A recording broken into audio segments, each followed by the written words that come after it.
Hello friends, मैं SSC GD 25 नवंबर के second और थर्ड शिफ्ट का पेपर डिस्कस करने जा रहा हूं। इसमें सेकेंड शिफ्ट काफ़ी टफ थी। इसके बारे में मैं आपको वीडियो के लास्ट में बताऊंगा। इसमें नॉर्मलाइजेशन होगा या नहीं होगा, या होगा तो कितने नंबर बढ़ेंगे, मैं इसके बारे में वीडियो के लास्ट में चर्चा करूँगा। स्टार्ट करते हैं थर्ड शिफ्ट। इसके बाद मैं आपको सेकेंड शिफ्ट का पेपर भी डिस्कस इसी वीडियो के माध्यम से कराऊँगा। स्टार्ट करते हैं। क्वेश्चन नंबर 1, भारत में नोटबंदी कब हुई थी? 8 नवंबर 2016 को। किस भारतीय खिलाड़ी ने वर्ष 2019 में एक दिवसीय मैच में 12,000 रन पूरे किए हैं? विराट कोहली। रानी की वाव कहाँ पर है? गुजरात। भारत में नोटबंदी कब हुई थी? भारत में नोटबंदी 8 नवंबर 2016 को हुई थी। चिल्का झील कहाँ पर स्थित है? उड़ीसा में। वर्ष 2020 में गेहूं का एमएसपी मूल्य कितना था? 1975 था। वर्ष 2021 में जो गेहूं का एमएसपी मूल्य है वो 2015 प्रति क्विंटल कर दिया गया है। तीसरा विश्व हिंदी सम्मेलन कब हुआ था? ये 28 से 30 अक्टूबर को 1983 में दिल्ली में हुआ था।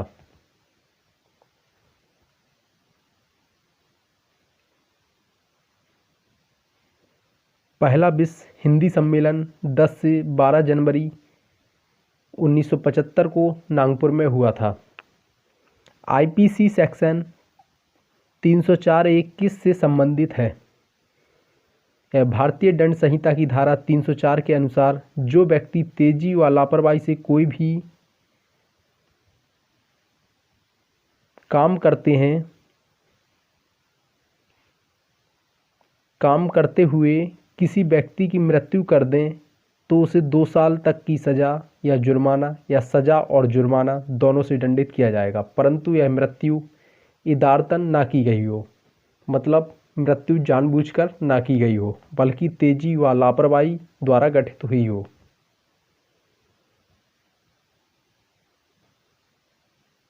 शुंग वंश के बाद कौन सा वंश आया था? शुंग वंश के बाद कर्ण वंश आया था और इसके संस्थापक वासुदेव थे। धारा 302 किससे संबंधित है? यह आजीवन कारावास और आर्थिक दंड से संबंधित है। जोंक नदी भारत के किस राज्य में है? यह रायपुर छत्तीसगढ़ में है और इसका जो क्षेत्रफल है 2480 किलोमीटर है। पहला साहित्य अकादमी पुरस्कार किसे दिया गया था? यह 1955 में माखनलाल चतुर्वेदी को उनके काव्य हिम तरंगिणी के लिए दिया गया था। महाराणा प्रताप बुलबुल किसे कहते थे?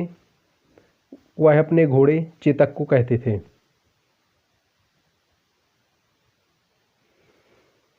आनंग का पर्यायवाची शब्द बताइए। आनंग के पर्यायवाची शब्द का बहुत सारे हैं, आप देख लेना कौन सा इसमें एग्जाम में आया था। निशा का पर्यायवाची शब्द बताइए। निशा के भी बहुत सारे पर्यायवाची हैं, आप देख लेना कौन सा आया था। आज्ञा का पर्यायवाची शब्द बताइए, ये भी आप देख लेना। कमल का पर्यायवाची शब्द बताइए, ये भी आप देख लेना। रात्रि का विलोम शब्द बताइए। रात्रि का दीवा होता है। गर्दन उठाना मुहावरे का अर्थ बताओ। गर्दन उठाना मतलब प्रतिवाद करना होता है।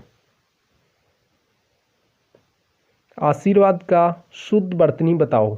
आपको आशीर्वाद की अशुद्ध वर्तनी दे रखी होंगी, उसमें से एक शुद्ध होगी, वह आपको बतानी थी। रजनी का विलोम शब्द बताओ। रजनी के विलोम शब्द होता है सवेरा, सुबह, प्रातः काल। ये मैंने अभी थर्ड शिफ्ट के क्वेश्चन आंसर डिस्कस कर दिए हैं। अब मैं आपको सेकंड शिफ्ट के क्वेश्चन आंसर डिस्कस करने जा रहा हूँ। नारायण गुरु का संबंध भारत के किस राज्य से है? केरल के तिरुवनंतपुरम से है। कीर्ति का विलोम शब्द बताइए। कीर्ति का जो विलोम शब्द होता है या अपकीर्ति होता है। ज्ञानी का पर्यायवाची शब्द बताइए। ज्ञानी के आप पर्यायवाची देख लेना, बहुत सारे पर्यायवाची हैं, उसमें से कौन सा एग्जाम में आया था और कौन से आने वाले हैं ये आप देख लेना बुक में। हिमालय को छूने वाले राज्यों की संख्या बताओ। हिमालय को कितने राज्य छूते हैं? 11 राज्य छूते हैं। स्वर्ण रेखा नदी पर कौन सा बांध बना हुआ है? चांडिल बांध बना हुआ है। या आप कमेंट में बताना स्वर्ण रेखा नदी पर जो चांडिल बांध बना है वह किस राज्य में है। जूट उत्पादन 2021 में कौन सा राज्य अग्रणीय रहा? जूट उत्पादन 2021 में पश्चिम बंगाल अग्रणीय रहा और चावल उत्पादन में भी पश्चिम बंगाल अव्वल रहा। चावल में भी पश्चिम बंगाल, गेहूं में उत्तर प्रदेश ने टॉप किया है, सोयाबीन में मध्य प्रदेश ने टॉप किया है, गन्ना उत्पादन में भी उत्तर प्रदेश ने टॉप किया है। आईपीसी की धारा 354 क्या है?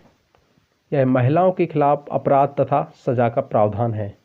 नूरजहां का वास्तविक नाम क्या था? जो नूरजहां थी उनका वास्तविक नाम मेहरुनिसा था। ये अविवाहित नाम था।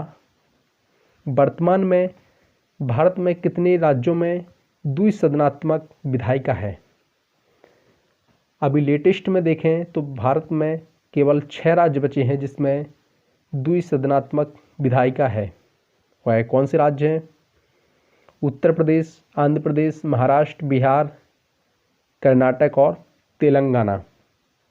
खोदा पहाड़ निकली चूहिया मुहावरे का सही अर्थ बताओ। अधिक परिश्रम किंतु लाभ कम। चंद्र का पर्यायवाची शब्द क्या है? चंद्र के भी आप पर्यायवाची देख लेना।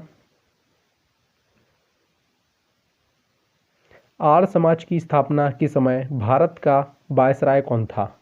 आर्य समाज की स्थापना दयाराम सरस्वती ने की थी और ये कब की थी? 10 अप्रैल 1875 को मुंबई में की थी। और जब आर्य समाज की स्थापना हो रही थी उस समय भारत के वायसराय लॉर्ड नॉर्थब्रुक थे।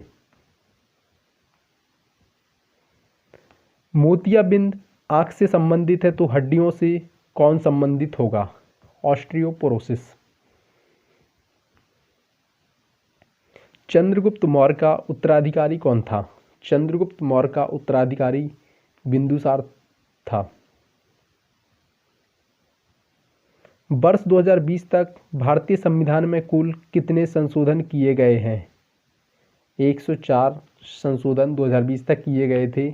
नाच ना जाने आंगन टेढ़ा मुहावरे का अर्थ क्या है? काम ना जानना और बहाना बनाना।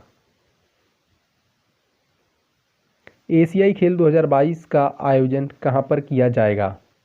एशियाई खेल 2022 का आयोजन चीन में किया जाएगा और यह 19वां एशियाई खेल होगा। धन्यवाद। मैं आपको बता रहा हूँ जो सेकेंड शिफ्ट थी उसके क्वेश्चन थोड़े टफ लेवल के थे और जब नॉर्मलाइजेशन होगा तो 5 से 15 नंबर के बीच में आपके बढ़ जाएंगे। अगर अभी तक आपने क्रेजी जीएस रिसर्च पॉइंट को सब्सक्राइब नहीं किया है तो प्लीज़ सब्सक्राइब कर लीजिए।